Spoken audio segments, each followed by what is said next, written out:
Um, so Carolyn is asking about more information on Tito's recovery. Thank you, Lieutenant Ray Kelly, for sending me the information. All that I have so far is that Alameda County Sheriff's detectives have recovered the dog. Let me see if there was an arrest made. I'll ask him.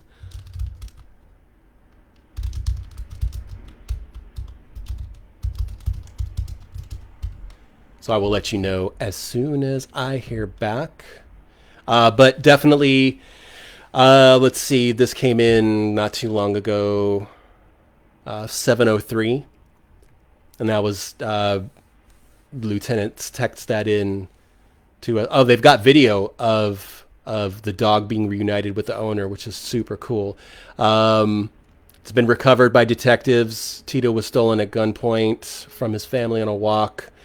115 in Castro Valley. Detectives have worked relentlessly to locate him. He has been reunited with his family. So let me see. Okay, so what I'm hearing from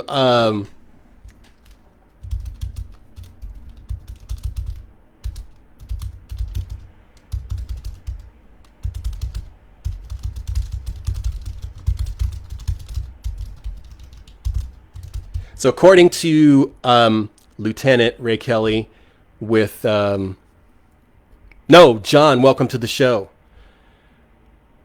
and Don is giving a shout out to Elvis Presley. Tiffany is asking if they found the car.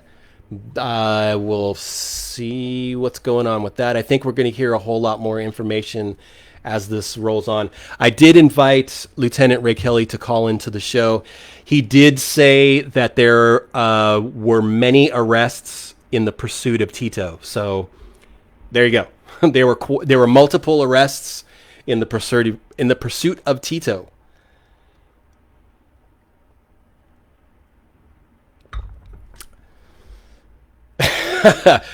Bob says, Castro Valley News, breaking news. There you go.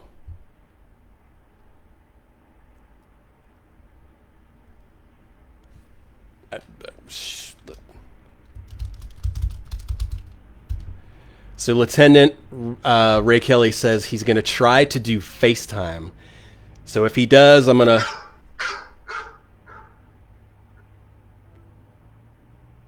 Oops. Hang on. Hey, can you hear me, or is this going to work for you? Because I have terrible signal right now. I can hear you, and I'm going to ask folks listening if they can hear you as well. I'm assuming that they can. Okay. Guys, is the audio good on this? Just give someone a second to respond. Sure. How you been? I'm good. It's a good day to report some good news in the community, and so they can hear you great. Go for it. Great. All right. So, hey, hello everybody. Castro Valley, Lieutenant Ray Kelly here. Last time I talked to you, I was Sergeant Ray Kelly, but the sheriff decided to promote me. Deservedly so. Congratulations, Ray. 25 years, but thank you. In regards to Tito, the French Bulldog, obviously he was, as you know, kidnapped at gunpoint, I guess you would call it, dog-napped at gunpoint on January 15th in a very disturbing series of circumstances that we reported to our Castro Valley community. Tito was walking with his mom and her, the lady's, her mother as well. They were walking down the street when they were confronted by a car full of armed robbers. They jumped out of that car, pointed several handguns at them, demanded the dog, demanded her purse, and then fled the area. We actually took a report and knew that they had stolen the purse and some of the contents of the purse. Short time, several hours later, they returned and stole her vehicle from the front of the house, even though we had the family had taken some measures to make sure that wouldn't happen. We didn't think that would happen, but it did happen. Regardless, that launched a very long investigation over the last week or so, in which our detectives came in that Saturday and immediately began doing follow-up to pursue leads on that case. We were able to locate the suspect vehicle in that case that was described in the press release, which was like an SUV or crossover SUV, and then we followed that. Series of arrests have been made as connected to this case and kind of branching off of this case by our investigations bureau.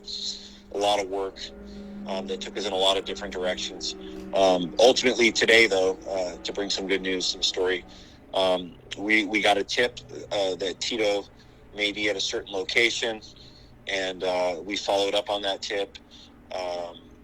Detective Holmes and Swalwell went out there and located Tito.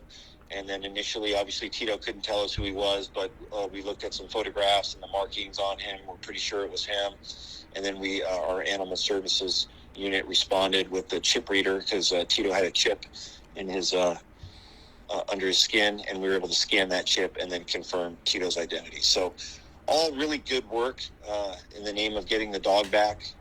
I just spoke to the sheriff about the case, and Sheriff Ahern told me, he's a really proud dog owner. He loves his dogs, and he gave our people clear instruction that he wanted them to go out and pursue all the leads on this case, and to get this dog back, because this dog, there was a lot of meaning behind what happened and in getting this dog back. And we wanted to show the community that if this happens to you, God forbid this happens to anyone, even if it is a dog, we're gonna work hard. We're gonna pursue all those leads, and in this case, return Tito to his family. So they're very, very happy. The family that Tito's back. They are still very traumatized by the robbery itself and the events that went on. They feel very victimized and violated in their home and in their private space, and obviously the trauma of having people point guns at you as well. So that's the Reader's Digest version of events, Robert. I just wanted to take the opportunity to thank our community, who really rallied around the family, shared a lot of information via social media, and got the word out on Tito and kept the story alive. Was the family's car recovered as well? We did. We actually did recover the car. We found it, and once the car. We thought the car, that someone might come back to the car and lead us to Tito. So we actually had known about where the car was. We were watching it for a while, hoping that maybe the dog bandit would return to the car with the dog possibly, but ultimately they did not. So we recovered the car. But then followed a lot of leads that took us all over, San Leandro and Oakland area, in regards to following up on that robbery, which was connected to several other robberies that had occurred in different jurisdictions throughout the East Bay. So a tremendous amount of work, tremendous amount of coordination by our team, and really spared no expense as far as getting this done. And when I say expense, I'm not talking about money. I'm talking about investment in time in our people, to show this family and community that we weren't going to stop on this. This is not going to happen. We're not going to tolerate it. Where was Tito found? We found him in San Leandro, at a location in San Leandro, and there were some good tips that came in through the community. We followed up on those tips, and those community tips really are what helped us recover him. I don't have all the specifics at this point, nor do I know if my investigators want me to even talk about all the specifics. But, gotcha. Yeah. It was a team effort between community members and law enforcement working together. That's great. Thank you, Ray. I appreciate you texting me right as we started the show, and oh yeah, it's good. It was good timing. It was perfect timing. And I'll have to come back on again on another time and do a community update with you. Absolutely. Thank you, Ray. Have a wonderful evening. Okay. Thanks for all your good work. Thank you. Bye. So there you go. That's the beauty of the live show. We've done that a couple times where there have been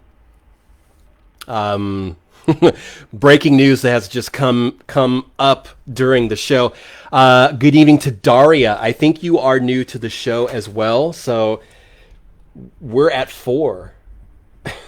Thank you, Ray, for calling in. I appreciate that. That's awesome.